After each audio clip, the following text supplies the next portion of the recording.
Olá, gente! Olá a todos! Sejam bem-vindos a mais uma live da Pink Target. Agora nós vamos ter um bate-papo com a Andreneide sobre o trabalho psicológico dos psicólogos com as pacientes que têm câncer de mama.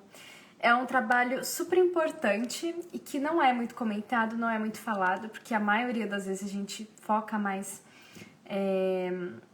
na questão da doença, né, em si. Acho que voltou agora. Conexão.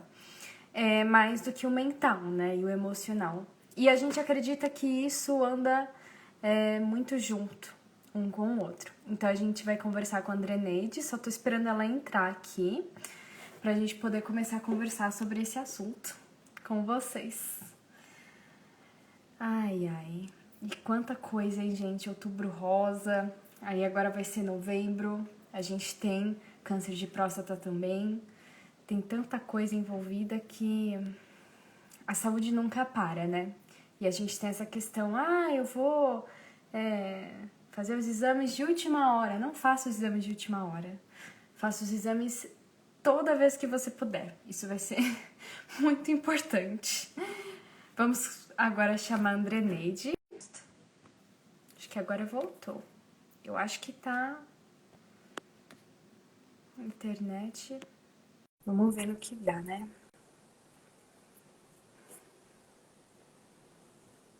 Acabei de chamá-la. Oi, tudo bom? Boa noite, Vitória. Tudo Tudo bem, e bem? você? Tô bem Sim, também. Olha, eu acho diga. que eu tô com um pouco, eu não sei, se a minha internet pausar alguma coisa, pode me cortar e pode repetir pra eu falar, que Ok. eu acho que tem umas duas vezes que parou, mas eu não tenho certeza, pelo menos pra mim parece que sim. Tudo bem, tudo bem. Pode deixar. Minha também. Se oscilar, você me avisa, por favor. Porque como a gente depende da internet, não está sob nosso controle. Sob Não. nosso controle está isso que nós estamos fazendo hoje, tá, Vitória? Agradeço. Não sei se você já me apresentou, né? Porque eu entrei agora. Agradeço o convite. É um tema muitíssimo interessante, é um tema urgente para a gente falar. E quero te parabenizar pelo seu canal, né, por encarar esse assunto, convidar as pessoas a debater sobre esse assunto. Eu vi que você já teve outras convidadas, inclusive uma mulher falando da experiência dela.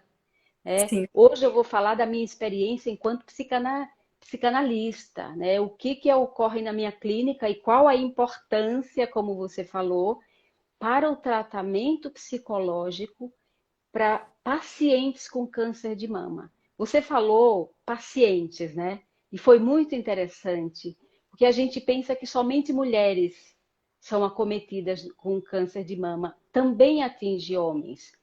A porcentagem é muito menor, é 1% somente, mas também atinge. Assim, o público maior, o percentual maior, a população maior é entre mulheres. E antes se popularizava, né, e divulgava que as mulheres a partir de 50 anos fizesse o, o exame, mamografia. Hoje em dia já tem estudos e experiências de que mulheres muito mais jovens já estão acometidas com esse tipo de câncer, né? Sim.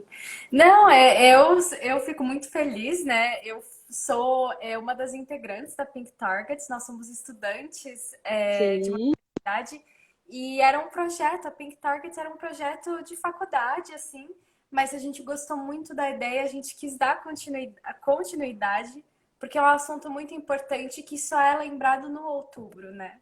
E a gente sempre tenta Uhum, passar isso para as pessoas, que todos os dias é um dia para a gente se cuidar. Então, muito obrigada por aceitar o nosso convite. A gente fica muito feliz. uhum. E, gente, para quem não conhece, ela é uma psicanalista e ela vai falar sobre esse tratamento com as pacientes do câncer de mama, para quem tem o câncer de mama ou quem já teve, se já fez algum tratamento, já fez alguma coisa assim, como é que isso não impactou, né, na vida dessa pessoa? Então a gente vai falar bastante sobre isso, vai ser bem legal. Uhum, uhum.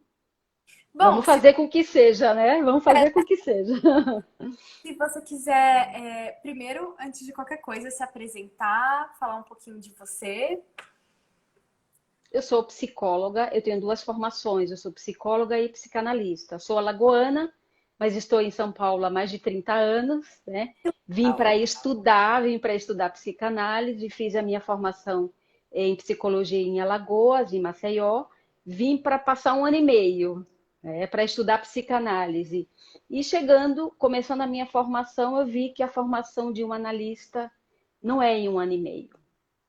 Também não são em 4 anos. A formação de um analista não tem fim, não tem Não, fim. A gente precisa estudar sempre, estar sempre lendo, fazendo de vez em quando supervisões, trocando com colegas, participando de congressos, participando de institutos, enfim.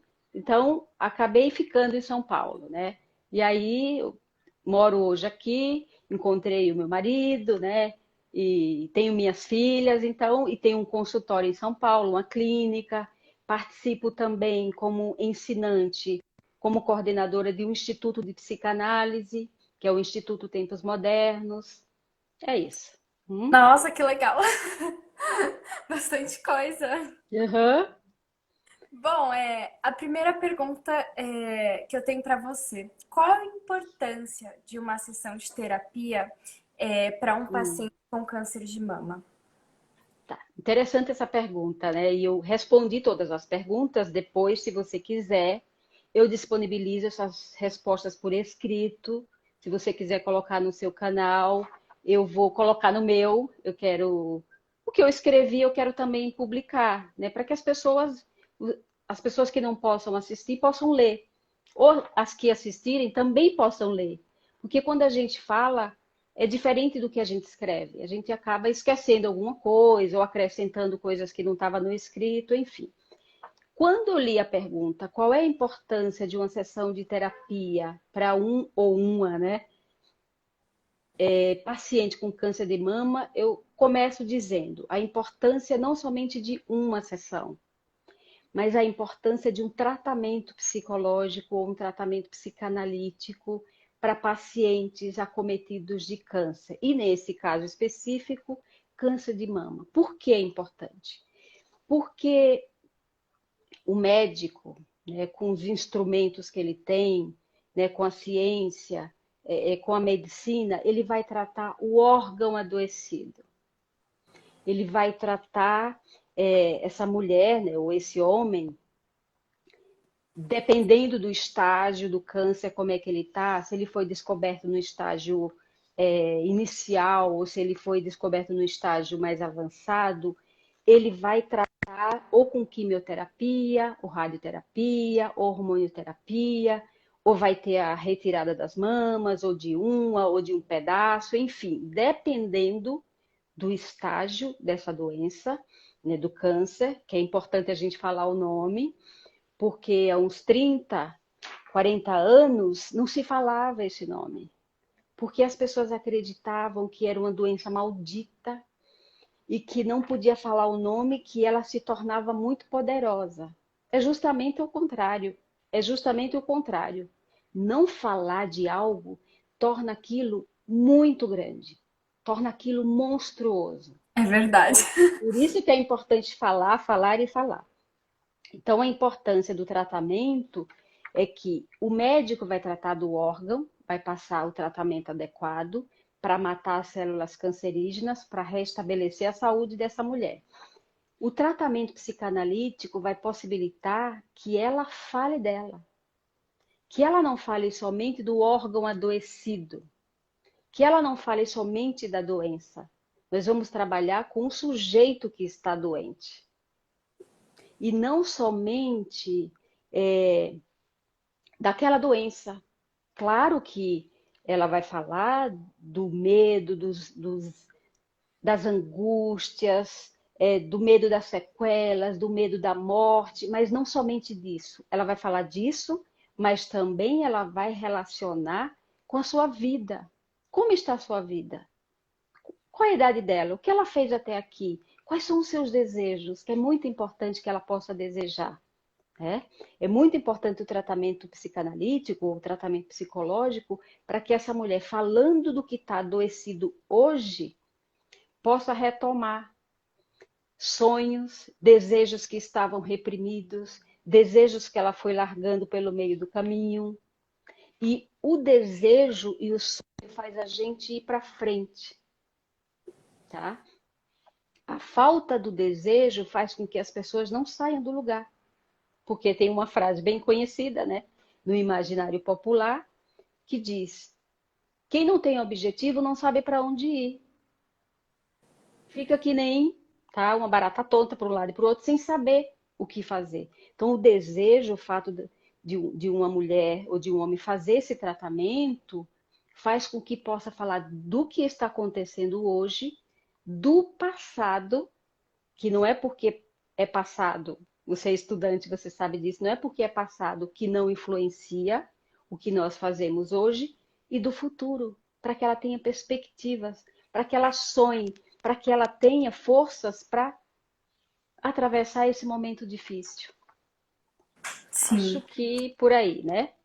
Aham. Você tinha falado agora em esse tratamento psicológico ou psicanalítico, eu fiquei curiosa.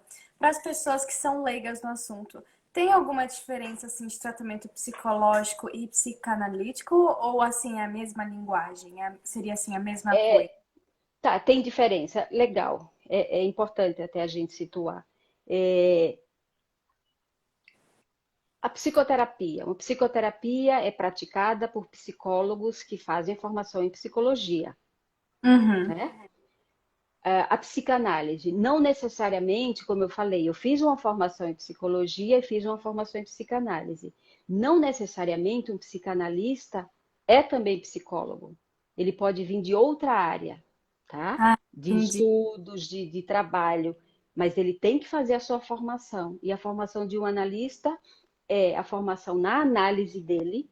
Não existe analista sem a sua análise pessoal, sem a sua prática. A formação teórica, que é feita num instituto ou numa escola de psicanálise, e as supervisões. E a formação de um psicólogo é feita na faculdade de psicologia, né? Com toda a regulamentação que existe. Entendi. Deu, né, pra... É que eu fico curiosa porque as pessoas elas usam muito esses termos, né? E as pessoas acabam generalizando e não entendendo bem. Isso, Aí eu fiquei verdade. Isso. Inclusive, é interessante a gente falar disso, que tem pessoas até que confundem com a psiquiatria, né? Tem assim, pessoas que buscam um tratamento e acha que está indo ao psiquiatra, não está, está indo ao psicólogo ou a um psicanalista, né? sim. São E três tratamentos muito importantes, né? sim. E qual foi a sua experiência com pacientes com câncer de mama? Como isso foi? Tá. Eu não atendi muitas pacientes, né, que foram diagnosticadas, mas eu atendi algumas e foi fundamental. Fundamental para que elas falassem disso que eu já elenquei antes, do medo, da angústia, do medo diante da morte, né? A morte é algo que existe para todos seres vivos, né? Todos nós vamos morrer um dia. Mas no inconsciente não existe a representação da morte. Então, esse assunto a gente não quer nem saber, né? Nós Sim, ocidentais, a gente, diferente do oriental, né? A gente não quer nem tomar conta disso, né? Pensar sobre isso. Mas diante de um diagnóstico de câncer, a primeira coisa que o paciente pensa: vou morrer, estou perto de morrer, né? Tem uma gravidade ali na doença. Depois tem outros medos, no caso do câncer de mama, medo de perder o seio, que é um órgão tão importante para nós mulheres, né? Que uhum, tem a ver com a feminilidade. Então essas mulheres, elas falaram muito sobre isso. Medo de que os parceiros, né, que o marido não sentisse mais desejo por elas, tá? Medo dos filhos, como que os filhos iam olhar para ela, se ia ficar uma cicatriz muito grande, se ia ficar sem seio, se Uhum. depois iria conseguir colocar uma prótese. Tem mulheres que não têm condição de colocar prótese. É. E muitas vezes elas rechaçam o próprio corpo. Medo do que a sociedade, de como as pessoas iriam olhá-la. Medo de perder os cabelos, se iam ficar feias, se iam ficar esquisitas, se ia chamar a atenção das pessoas na rua. Medo Uhum. de perder cílios. É Nossa. isso. É uma Medo de série, se o marido. Ah, né? desculpa. Oi? Não, não, era isso que eu ia te falar. São uma série de coisas, né? Pequenas coisas que devem, acho que, acumulando a pessoa, né? E faz ela meio que não duvidar de tudo, mas ter uma certa insegurança, né? Tipo assim, e agora, né? O que que vai acontecer? Uhum. Sim, será que, né, o pensamento, será que é um carimbo de que vai morrer? Será que vai se curar? Ou tem uma possibilidade de fazer o tratamento?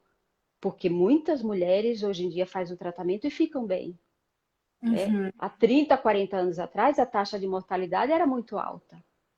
sim. Hoje, se descobre no estágio inicial, as chances são muito grandes. Por isso a importância do que você falava antes, da mulher fazer o exame, né? Ela própria, né? Tem tantas publicações aí incentivando, quanto fazer mamografia e ao ginecologista. Ficar atenta aos sinais do corpo, porque nós somos seres, né? Nós somos seres falantes. E a gente tem uma psique e um corpo, e os dois não estão separados. A medicina precisou fazer isso. Para quê? Para que existissem especialidades, para que se descobrisse doenças, e hoje a gente tem, né, especialidades médicas e medicações e exames e cirurgias que hoje cura e há poucos anos matava muito facilmente. Então foi preciso essa separação. Mas o que nós pensamos afeta o nosso corpo. O que nós falamos afeta o nosso corpo. O que nós escutamos também, desde os primeiros dias de vida, até antes, né? Um bebê dentro do ventre da mãe também está sentindo ali o que ela está sentindo. Então, nós somos afetados por tudo que vivemos, pelo que ouvimos, pelo que deixamos de falar. Então, acontecimentos passados, acontecimentos na infância, influencia quem somos hoje, influenciam as nossas escolhas. Então, por isso a importância do tratamento psicológico. Você falou disso até antes da gravidez, me fez lembrar, eu fiz um curso como Health Coach e é uma mostra assim, é como se fosse um curso técnico de nutrição, mas uma nutrição Hum, holística. E a gente fala muito da importância da gestação da mulher também. hum, Holisticamente falando, né? Qual estação que essa mulher ela engravidou? Como era a relação dela com o parceiro? Ela foi hum. abusada? Ela tinha uma relação íntima com ele? Como a criança foi desejada, né? Quantas mães acabam se tornando mães e a criança não era desejada? Então, são Uhum, pequenas coisinhas, obviamente, né? No nosso dia a dia, a gente não pensa nessas coisas, mas no fundo, elas acabam impactando, né? A minha mãe era um exemplo também. A minha mãe, hum, ela, na verdade, ela foi adotada e a minha avó hum, biológica, ela não podia mantê-la.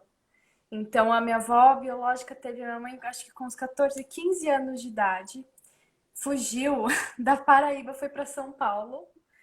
E a minha mãe nasceu muito fraca, nasceu muito magra porque hum, estava desnutrida, hum, estava precisando comer. E a minha mãe até tem algumas questões, assim, no quesito da área da vida dela, que conversando, né, até mesmo com psicólogos hum, e terapeutas, ela acabou descobrindo, nossa, isso que eu tenho hoje em dia foi algo que foi uma falta durante a gestação da minha hum, mãe, durante esse amor que era pra gente ter criado, porém, ela, né, melhor que fosse, assim, das hum, intenções dela de querer me dar uma vida melhor, né, a gente cortou esse laço.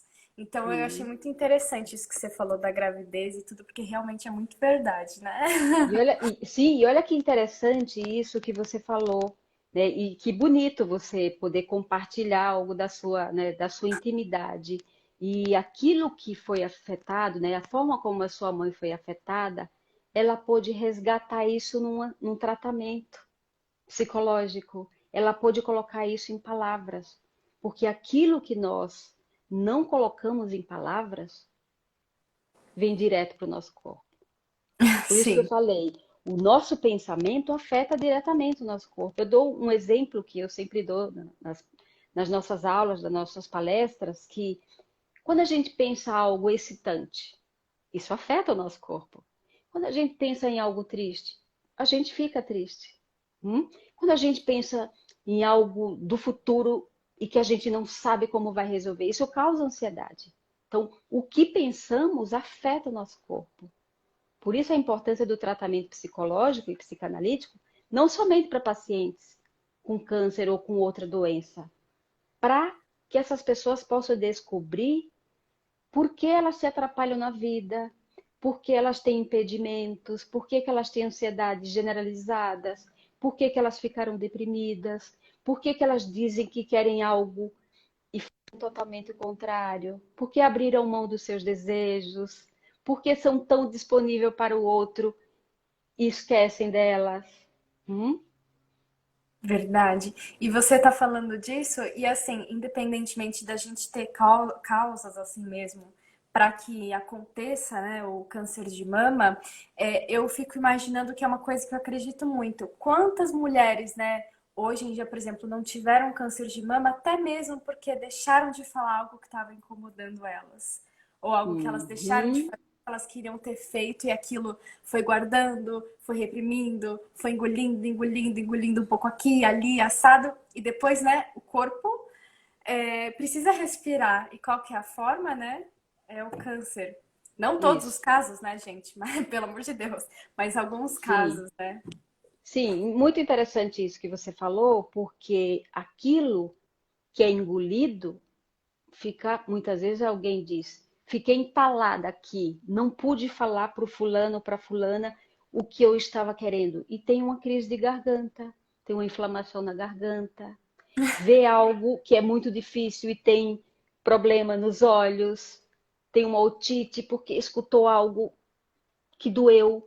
É muito comum a gente ver isso nas crianças pequenas, Olha só. principalmente, principalmente aquelas que não sabem ainda falar. Elas se angustiam, né? Porque os adultos, nós adultos, né?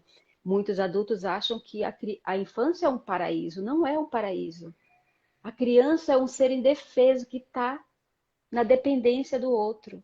E muitas vezes ela não consegue expressar o que ela quer com palavras. Ela expressa com o corpo. Elas têm viroses, elas têm, enfim, otites, como eu falei, dores de garganta, febre, porque o corpo fala. Quando a gente não fala com a boca, falamos com o corpo. Olha só, adorei. Tô adorando essa live.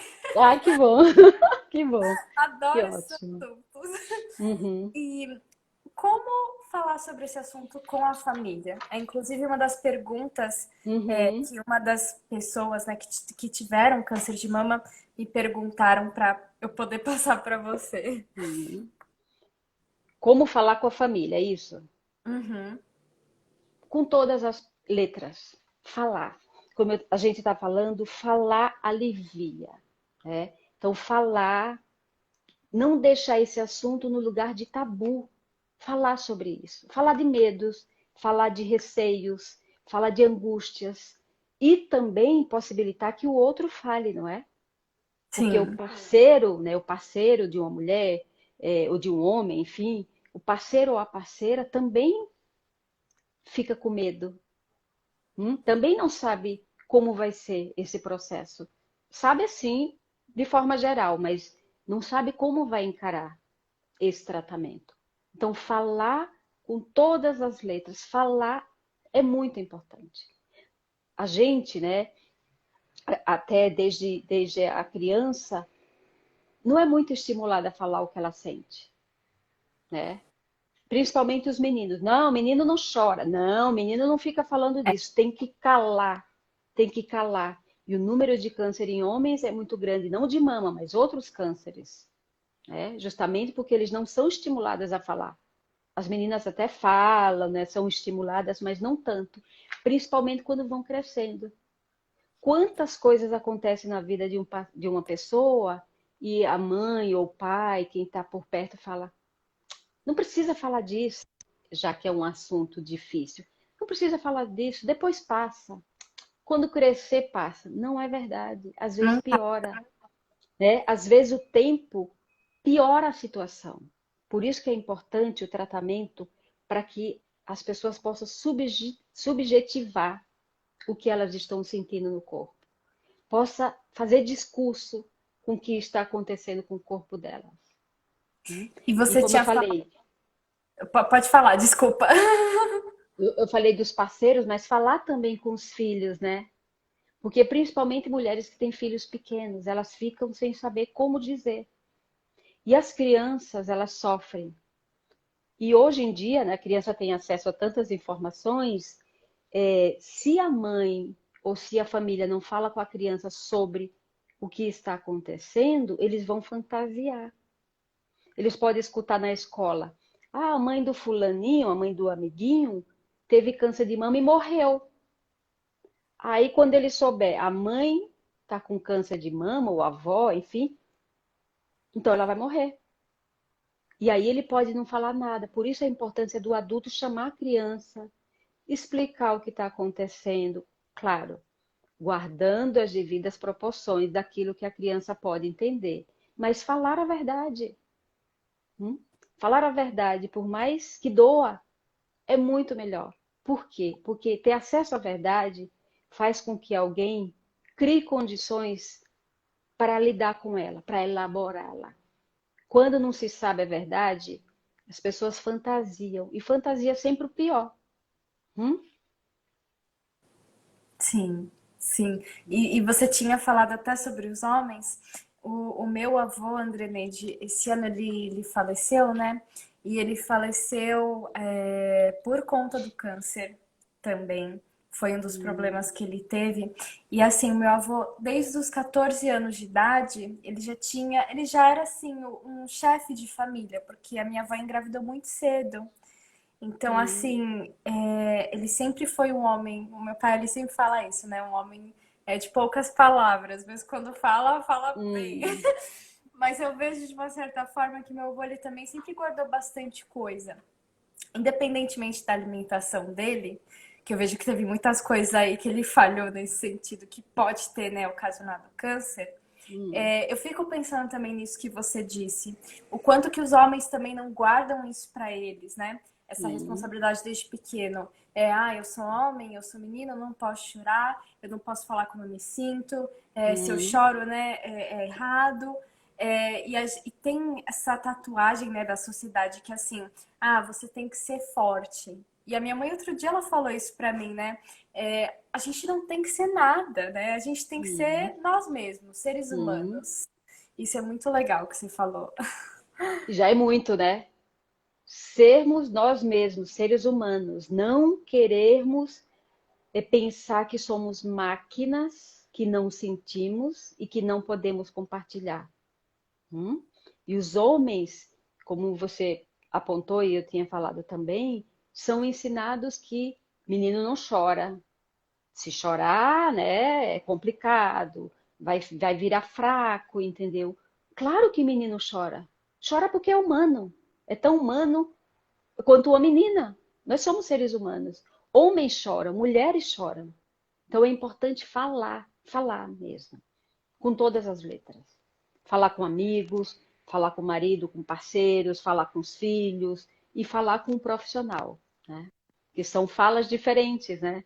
O que Sim, cada um vai acessar num tratamento não é a mesma coisa que fala com um amigo, um, um familiar, não é a mesma, um conselheiro, não é a mesma coisa. Porque no tratamento psicanalítico, psicológico, os pacientes vão falar e vão acessar verdades que estavam, como você disse, reprimidas. Vão falar e vão elaborar sentimentos que estavam reprimidos, esquecidos, que estavam no inconscientes. E não é porque algo está no inconsciente que não é ativo. Tem gente que diz, ah, tá no inconsciente, então eu não sou responsável por isso. Não, o que a gente ensina aos pacientes em análise é, mesmo que seja inconsciente, foi uma escolha dele. Então ele vai ter que se responsabilizar por isso. Por quê? Porque é alguém consciente, mas é ativo. E empurra as pessoas para que elas tomem essa ou aquela atitude. Nossas escolhas são pautadas pelo que estava, o que está no nosso inconsciente. Sim. E o que os familiares e as pessoas ao redor dessa pessoa que tem um câncer de mama, eles precisam entender para ajudar essa pessoa da melhor maneira? Vamos lá. Apoiar, né? É muito importante para uma pessoa que está fazendo um tratamento, uma mulher que está fazendo tratamento, tenha o apoio da sua família, do seu parceiro, da sua parceira, dos seus filhos, tem apoio. Porque não vamos glamorizar, porque não é para fazer isso. É um tratamento difícil. Tem sequelas, tem consequências, tem náuseas, né? Tem perda de cabelo, tem muitos medos. Então, é importante estar ali junto para apoiar. Apoiar, dizer o quanto ama, o quanto está junto, porque isso vai fazer com que esse processo seja menos doloroso. Não vai deixar de ser doloroso, porque dói mesmo. Dói fisicamente, né? E dói psiquicamente. Entendi. E nem todo mundo tem condições e hoje em dia, né, tempo, né, para uma sessão. Qual conselho você daria para essas pessoas que não têm acesso a um terapeuta ou uma pessoa ali para ajudar? Tá, eu achei também muito interessante essa pergunta, né? Você falou qual conselho ou dica, eu quero dar uma orientação, né? Mas antes disso, infelizmente no nosso país, né, existem muitos preconceitos em relação à psicoterapia ou à psicanálise. No mundo inteiro tem preconceitos, né? Agora, com a pandemia, né, da Covid-19, a gente viu que o mundo inteiro percebeu a importância desse tipo de tratamento. Tá? É muito importante que as pessoas tenham esse lugar para falar e elaborar os seus sentimentos, emoções, enfim. O que a gente pode fazer, o que a sociedade pode fazer, o que essas mulheres podem fazer, reivindicar tratamento, sim. É importante que a gente tenha psicólogos e psicanalistas nos hospitais, nos ambulatórios, nas AMAs, tá? Nos ambulatórios espalhados, nos pronto-socorros, Sim. tá? Mas aí é uma briga que a gente vai ter que ter, uma reivindicação, a gente tem que fazer isso mesmo, tem que ter esses profissionais nas escolas também, para ajudar as pessoas a lidarem com as suas emoções e não passar ao ato, não fazer coisas horríveis que a gente vê as pessoas fazendo. Tá.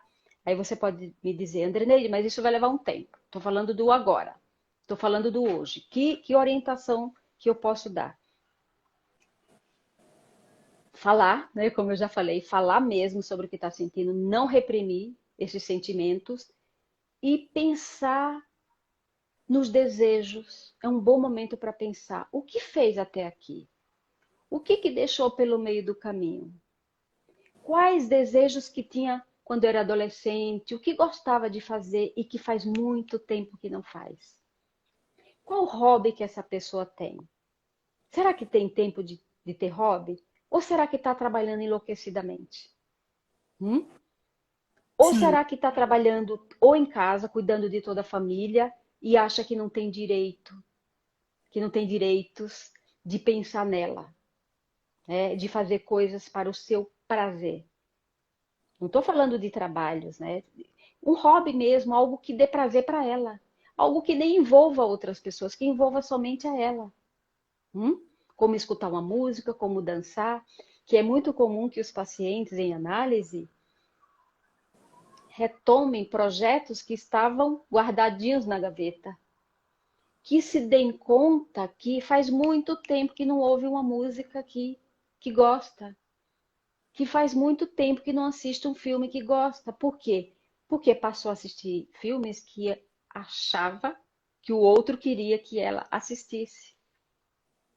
Então, fazer coisas para ter prazer, né? Fazer coisas para ter alegrias, ter satisfações prazerosas. Hum? E isso é muito importante que você está falando, porque, por exemplo, muitas mães, digamos assim, como eu posso falar? Muitas mães, por Hum, exemplo, de pessoas da minha idade, dos 20, 18 anos, assim, hum, muitas delas estão começando a descobrir agora, ou começaram a descobrir algum tempo atrás, assim, nossa, eu posso ser muito mais do que uma mãe, né? Eu posso ser mulher, eu não sou só esposa, uhum, eu não sou só mãe, mas eu sou uma mulher, né? Eu tenho os meus pensamentos, eu tenho as minhas vontades, eu tenho os meus desejos, eu tenho os meus gostos. E muitas vezes, até numa visão familiar, né? Eu digo isso assim, até pela minha família mesmo, hum, a família por parte da minha mãe, eu vejo que em alguns pontos assim tem assim muito assim machismo, de tipo assim, nossa, mas você vai fazer isso, né? Você vai cortar cabelo assim? Você vai fazer hum, tatuagem? Você vai fazer aquilo? Você vai fazer. Nossa, hum. mas é errado, mas não pode, mas que os Você é outros vão mãe, né? Você é mãe. fato. E muitas vezes, né, que comentaram isso assim, perto assim de mim, eu falava assim, mas gente, eu sou uma mulher de 21 anos e a minha mãe vai ser minha babá a vida inteira, ela tem uma vida, né? Minha mãe, ela foi muito Hum, presente na minha vida, por exemplo. hum, E depois, com o tempo, ela foi descobrindo que ela não era só mãe da Vitória, né? Ela era hum, esposa, ela era mulher, ela tinha uma profissão, ela tinha coisas que ela gostava de fazer. hum. E eu acho que isso que você falou é muito legal, porque muitas pessoas acabam não pensando, né? Ficam assim naquela vida de tipo assim, nossa, eu tenho a obrigação de fazer Hum, isso pro meu marido, pros meus filhos, mas não pensa nela, né? hum.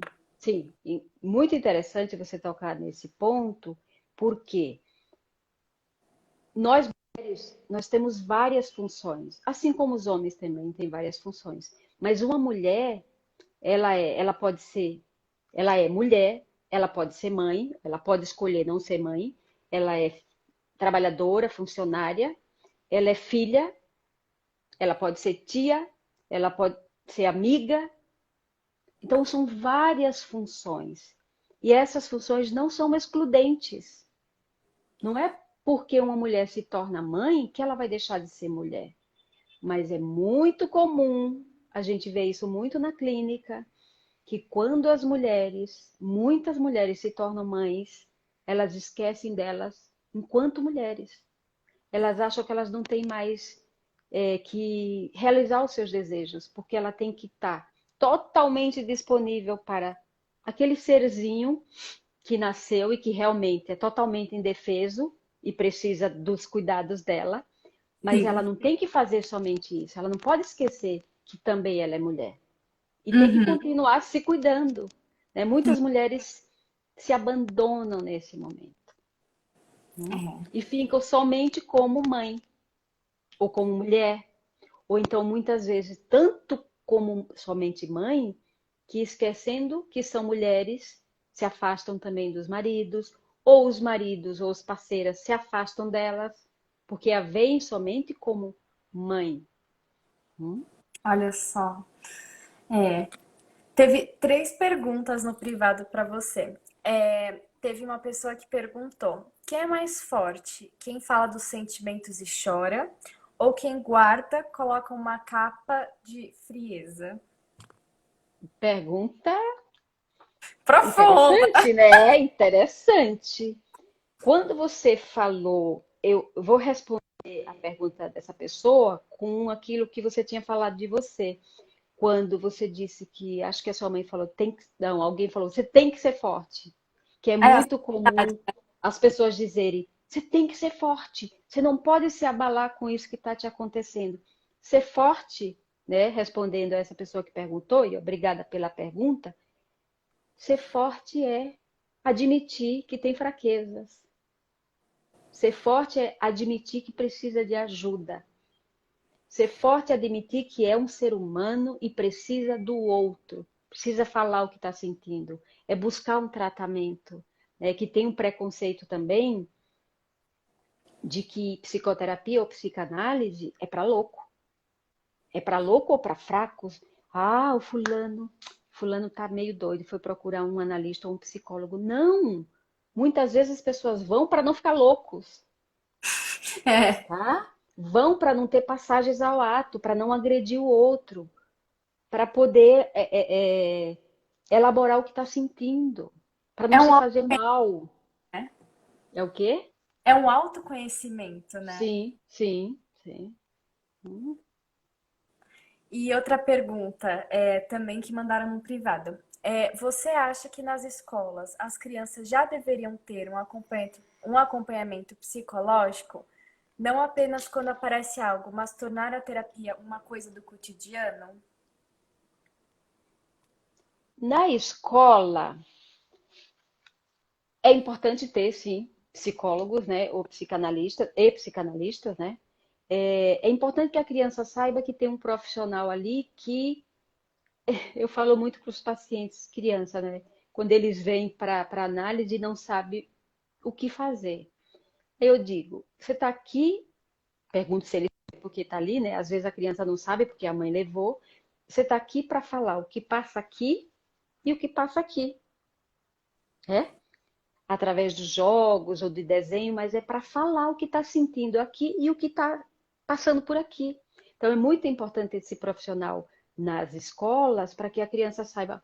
Se eu tiver alguma coisa que eu não estou entendendo, eu posso ir lá naquela profissional, na fulana de tal, e falar o que eu estou sentindo.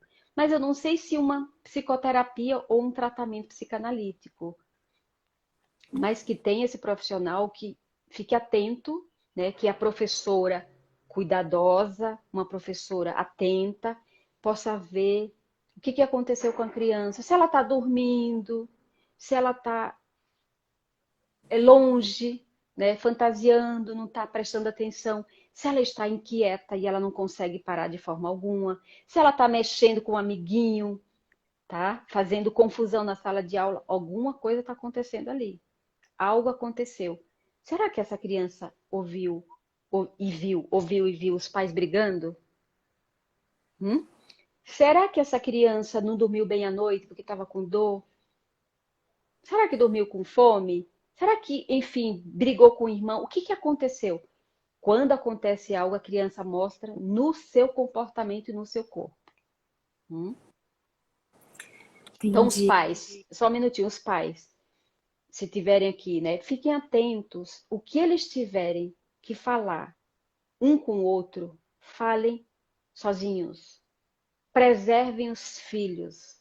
Não precisa angustiar os filhos, né? Tem casais que brigam, que se ofendem na frente dos filhos.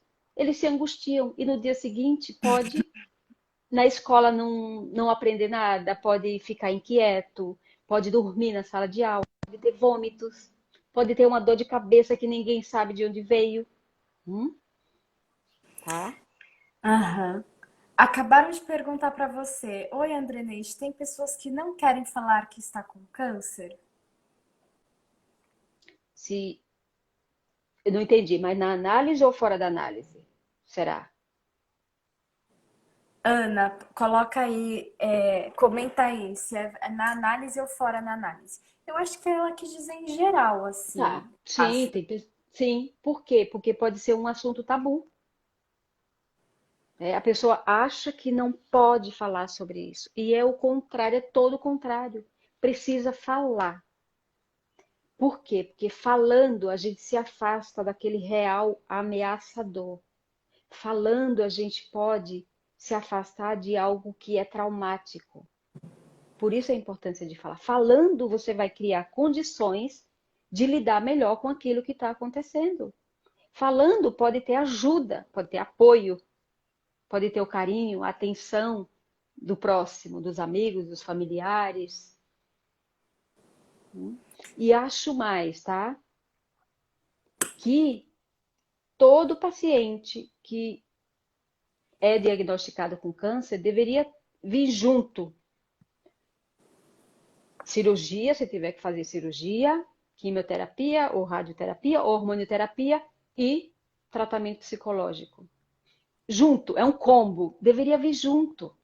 É. Porque, como eu falei, o médico trata do órgão doente. O psicólogo ou psicanalista vai tratar do sujeito doente, do sujeito que está doente. A Ana, ela escreveu gira da análise. Hum? Ela tinha feito a pergunta, né? Tem pessoas que não querem falar que está com câncer, aí eu Ah, deve ser pergunto. fora da análise, deve ter um erro de, né? Deve ser fora da análise. Sim, sim, como a gente falou, né? Como eu falei agora há pouco, sim. Acredito, tá? Não tenho conhecimento, mas acredito que tem pessoas que não querem falar, não quer contar, como se fosse um segredo, e é pior, né? Não tem que ser segredo, não tem que ter vergonha. Medo tem que ter, óbvio, né? E tem que fazer tudo que tem que fazer para fazer os tratamentos corretos, adequados, pertinentes. A Ana escreveu, mas às vezes acha que vai fazer o outro sofrer. Faz parte, faz parte. O sofrimento faz parte da nossa vida. Existem sofrimentos que são que a gente pode evitar. Alguns a gente não pode evitar. Existe, eu vou ter cuidado para falar isso, tá? Enfim, mas existe uma loucura social de achar que as pessoas não podem sofrer, que elas têm que aplacar os seus sentimentos, que elas não podem dizer o que elas estão sentindo, hum?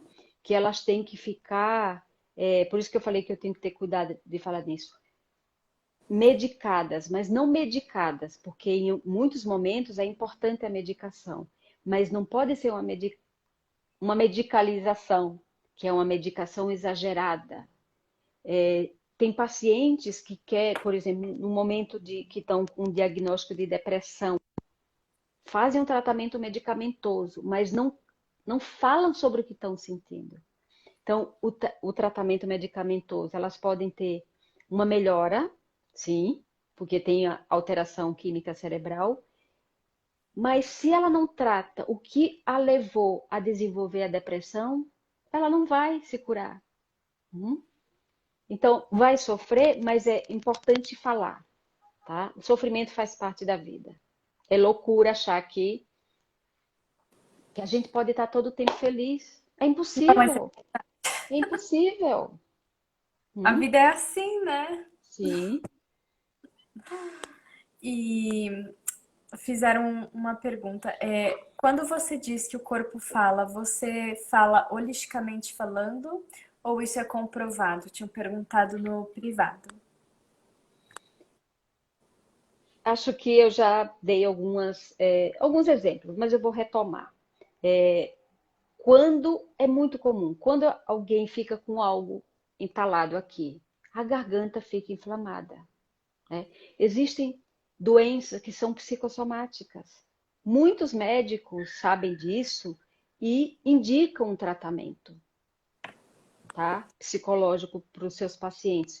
Outros não. Eles tratam a questão ali, o órgão que está doente e faz o trabalho deles, né? Mas é de conhecimento. Depois eu posso até passar alguns textos, entendeu? Para essa pessoa que perguntou, de que o corpo fala. Um exemplo, que não é de doença, tá? Não é de uma garganta inflamada, ou de um otite, ou de uma conjuntivite, enfim. Quando a gente está nervoso, o nosso corpo fala ou não fala? A gente fica inquieto. Uma criança, quando está muito angustiada, ela pode ficar, ou um adulto mesmo, para lá e para cá, para lá e para cá, não para quieta. Quando alguém, legal, porque eu vou falar disso agora, tem muitos pensamentos, pensa, pensa, pensa, pensa, pensa, algo repetitivo, essa pessoa tem dor de cabeça. Quantas enxaquecas, né, que os pacientes têm, fazem tratamento, vão a neurologista e não tem nenhuma disfunção ali, neurológica. Mas aquela pessoa tem enxaquecas, e muitas mulheres têm no período pré-menstrual, enfim, ou em outros momentos também, uma enxaqueca que deixa essa pessoa num quarto escuro por horas ou por dias, sem poder falar com outras pessoas. O que que é isso? O que que essa pessoa pensou tanto? O que que ela formulou, tá? Na sua cabeça, na sua psique, e ela não pôde colocar em palavras e foi direto para o seu corpo. Olha só. Como eu falei no início, agora eu retomo. Somos psique e corpo. O corpo é afetado pelo que se passa na psique, diretamente afetado. Nossa. Tanto que, no caso de ansiedade, né? Como é que o corpo fala?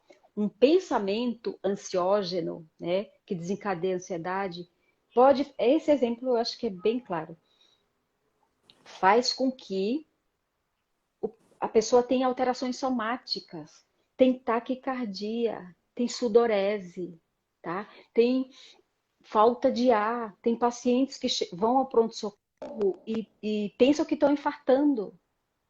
E os médicos, né, eles ali no pronto-socorro já sabem de alguns sintomas, já sabem identificar se é um ataque cardíaco ou se é uma crise de ansiedade. O corpo fala. Hum? E é importante que a gente fique atento aos sinais do nosso corpo. Hum? Tenho a experiência de muitos pacientes, Vitória, que tinham muitas crises de ansiedade que ia de 3 a 4 vezes ao pronto-socorro com Nossa. essas alterações somáticas, achando que estava tendo ataque cardíaco. E eram pacientes, né, que não falavam sobre o que estavam sentindo. Não, muitas vezes, uma ansiedade significa que aquela pessoa não verbalizou o que ela realmente queria. Ela ficou pensando, ficou projetando e desencadeia a ansiedade. Hum? Tem duas perguntas agora para você, uma no privado e uma que mandaram agora. Uma Hum. mandou aqui, ó. Tem algum método para parar de pensar, tem algum método para parar o pensamento repetitivo? E mandaram no privado. E quando a pessoa está em um nível muito comprometido com alto risco de morte, como abordar com a família? Outra vez, falando a verdade, falar a verdade. É melhor as pessoas saberem da verdade, como eu falei, e criar condições para lidar com ela do que não saber e depois se sentirem enganadas. Hum? Então é muito importante falar. Somos seres falantes. A nossa fala é nosso maior capital. O que a gente fala, como eu falei, afeta o nosso corpo e o nosso comportamento. O tratamento psicanalítico, a gente não receita medicamentos.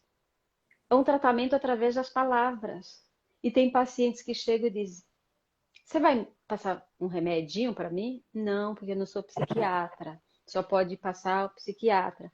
Mas eu vou ficar bem, eu vou melhorar só falando? Não é só falando, é falando, escutando o que diz, é, acessando o seu inconsciente, produzindo novos significantes, elaborando sentimentos que não foram elaborados, e aí sim o paciente melhora. E fora da análise, nas famílias, falar e enfrentar aquilo que tem que enfrentar. É chorar, é lamentar, mas é enfrentar. Tinha uma outra pergunta? Tem algum método para parar o pensamento repetitivo? Acho que essa é difícil, hein? Essa é difícil, porque tem que ser faça um tratamento, faça um tratamento. É isso. Porque o pensamento repetitivo tem uma função.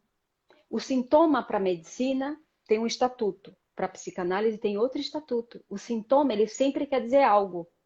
Por que a pessoa tem um pensamento repetitivo? Qual é o pensamento?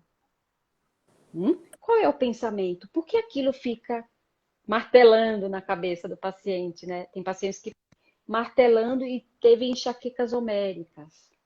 O que é repetitivo? Hum? E Então, na, Aham, pode falar, desculpa.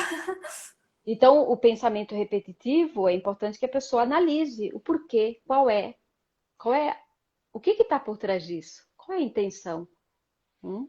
Qual é a causa inconsciente desse pensamento que não cessa? Existem doenças do pensamento. Tem gente que fica doente de tanto pensar. Eita, Hum? obrigada por me falar, porque a partir de hoje eu vou tomar uns cuidados aqui, que eu falo pra minha mãe, porque eu sou uma pessoa muito assim dos pensamentos, né? É, é engraçado, porque eu falo pra ela, Hum. eu não me lembro que eu sonho de noite, mas às vezes eu sonho muito acordada durante o dia, porque eu fico pensando muito, pensando naquilo, pensando. Tem É coisa. importante pensar, é muito importante pensar, mas é importante também Dá uma aliviada. É, fazer algo, né, com isso que pensa. Que não seja somente, não fique somente no pensamento. Que possa compartilhar isso, possa colocar isso em ação. Claro, dependendo do que é o pensamento, né? tem coisa que não dá, né? Uhum. E na sua visão, você acha que a pessoa com câncer de mama sente tudo isso que ela está sentindo devido a uma mistura desse processo doloroso? Ou é por Hum. medo, ou é tudo misturado junto? Como você explicaria isso? Sim, é tudo junto, sim. É uma Uma mistura, mistura, né? mistura de, como eu falei antes, de sentimentos. Tem a ver com esse momento que essa mulher está vivendo, ou esse paciente está vivendo, mas não tem a ver somente com isso. Tem a ver com a sua história, seu lugar no mundo. Uhum. A criança que foi, o adolescente que foi, o que deixou pelo meio do caminho, acontecimentos que não foram elaborados. Isso vem à tona, isso vem junto, mas vem junto e misturado, né? Como você falou. Hum. E o que você acha importante dizer para as pessoas a respeito desse assunto?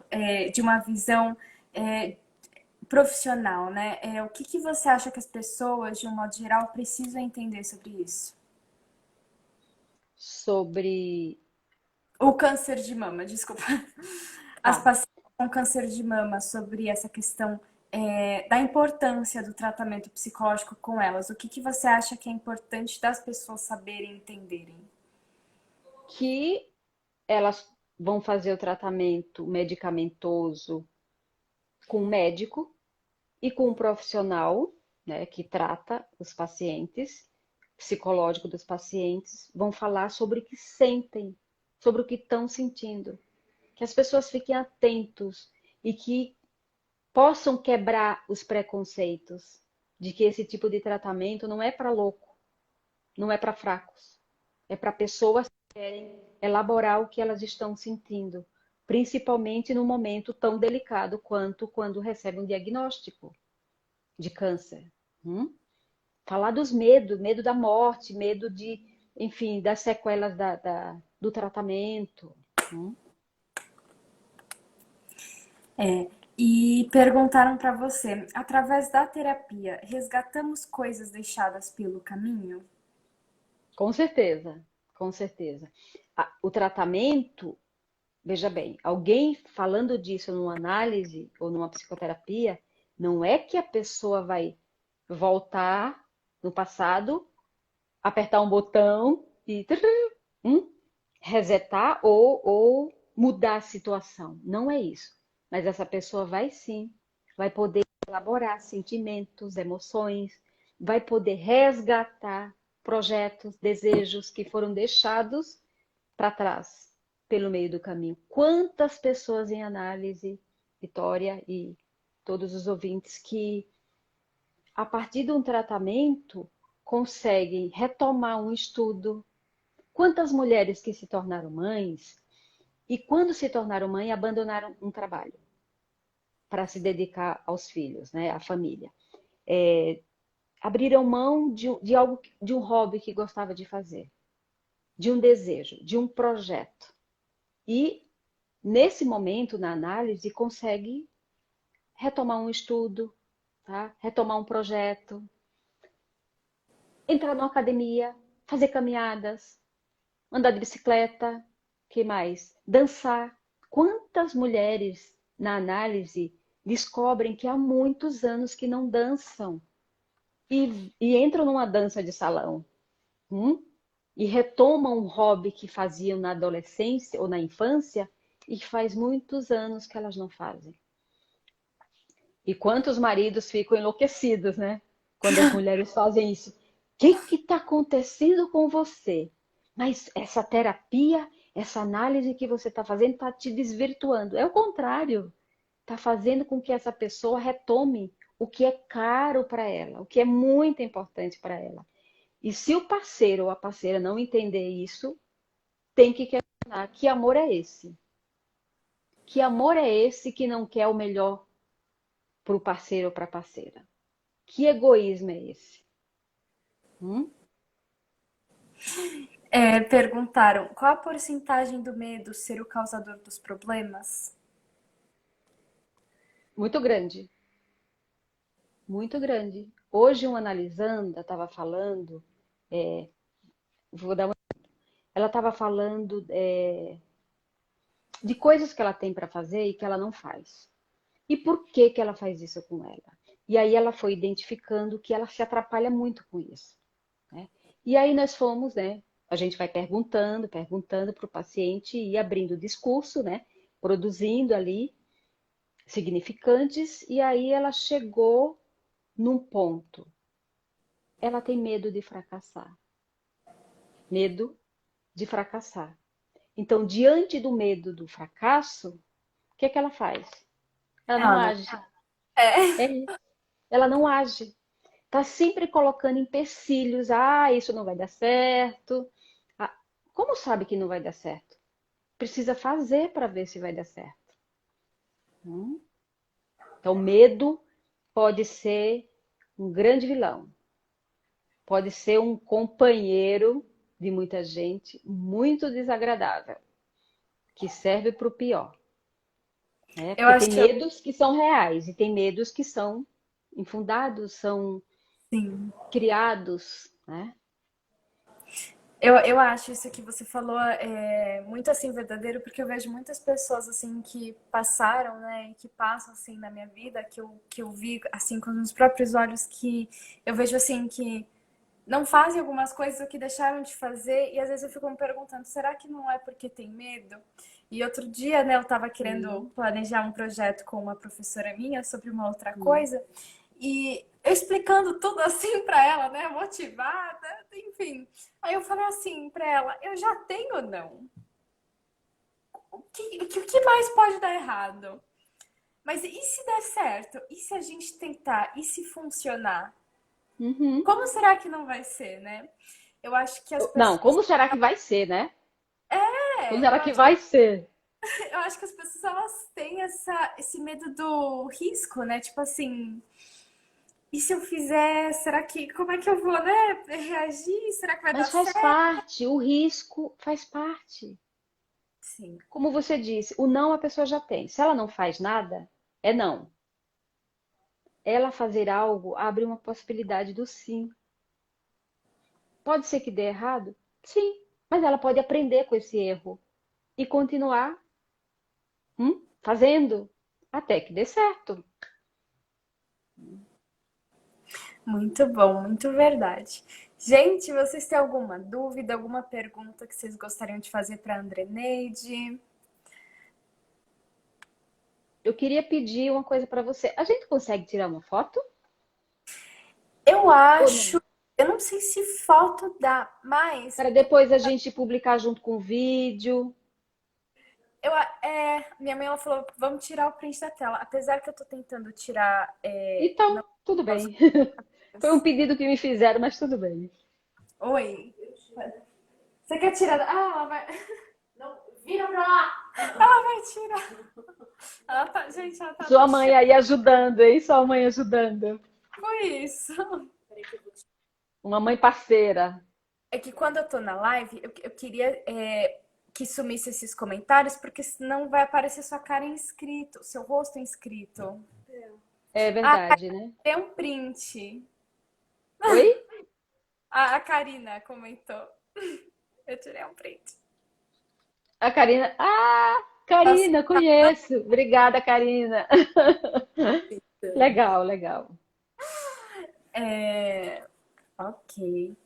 Gente, se vocês não tiverem mais alguma dúvida, eu gostaria de perguntar para a Andreneide, tem mais alguma coisa que você gostaria de compartilhar na nossa live? Alguma coisa que você acha interessante? Tá. Quero agradecer, né, essa oportunidade, que eu adoro falar sobre psicanálise, sobre o que eu faço, gosto muito e acredito que a gente tem que falar mesmo, tá? Temos que falar, temos que proporcionar com que as pessoas falem. Posso quero dizer que as pessoas não se envergonhem, busquem tratamentos, falem sobre o que estão sentindo, que falar tem consequências. Dependendo do que a gente diz, tem uma ou outra consequência. Como eu disse agora há pouco, a nossa fala é nosso maior capital. Com ela a gente pode desfazer equívocos. Com ela a gente pode desfazer desentendimentos, né? Com ela a gente pode se entender. Com ela a gente pode agredir. E com ela a gente pode fazer um carinho, né? Fazer um agrado, ou fazer com que o dia de uma pessoa mude, dependendo do que a gente diz. Que as pessoas elogiem mais do que criticam. Que não tenham vergonha de dizer que amam, que gostou do trabalho da fulana, que gostou do novo cabelo da cicrana, que gostou, enfim, que gostou daquela atitude, que percebeu aquela mudança. As mães elogiam seus filhos, elogiam até as garatujas que eles fazem, os rabiscos. Porque uma criança, quando faz um rabisco, e uma mãe olha e fala: Nossa, mas o que foi que você fez? Isso agride a criança. A criança representa no papel aquilo que está no seu psiquismo. A criança faz um traço ou uma bola e ela diz que ali é o papai, ali é a mamãe, ali é o irmão, tá? E é importante que os adultos elogiem. Foi um trabalho que elas fizeram. Teve um investimento ali. E foi o máximo que elas conseguiram. Então, elogie. Tem pacientes hoje que sofrem muito, Vitória. Trabalham, e na análise se deram conta do quê? Quando criança ou quando adolescente, quando ia super bem nas aulas, tirava 10, tirava 9, e que ia toda feliz mostrar para o pai e para a mãe, e o pai dizia: não fez mais do que a sua obrigação. Isso não é verdade, não é obrigação de um aluno tirar 10, tá? É muito importante que o pai e a mãe elogie, que o professor mostre para o aluno: Poxa, que legal, você cresceu, você melhorou, você está muito melhor nessa matéria. Isso faz com que as pessoas possam ir para frente e tenham mais desejo de continuar e de mudar, né? A crítica, quando ela é construtiva, ela é super bem-vinda. Mas se é uma crítica para menosprezar o outro, para magoar o outro, fique calado. Então, esse nosso capital, vamos usá-lo da melhor forma. Adorei, André Neide. Estavam falando agora para desativar os comentários. Eu não sei desativar, mas ó.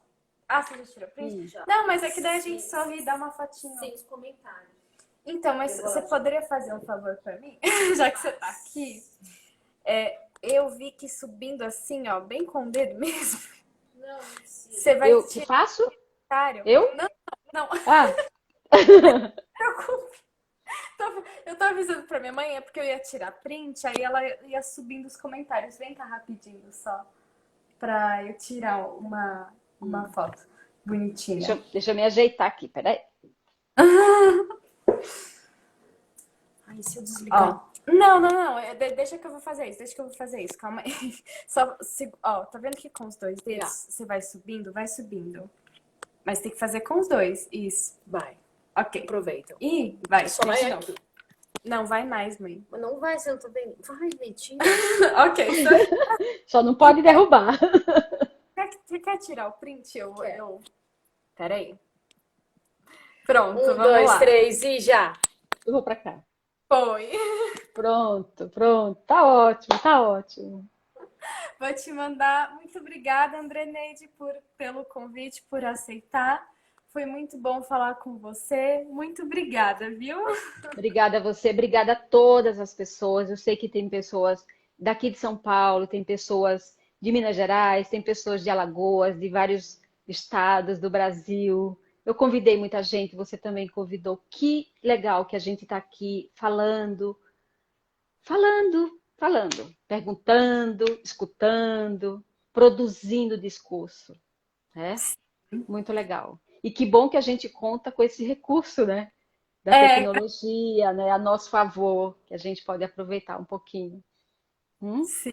A amiga da minha mãe, que é uma queridona, ela é de João Hum. Pessoa. Ela falou de João Pessoa também. Ah, João Pessoa, Paraíba, lugar super gostoso. É Uhum. muito legal. Legal, legal. Obrigada, gente. Obrigada, viu, Andreneide? Beijos. Obrigada a você.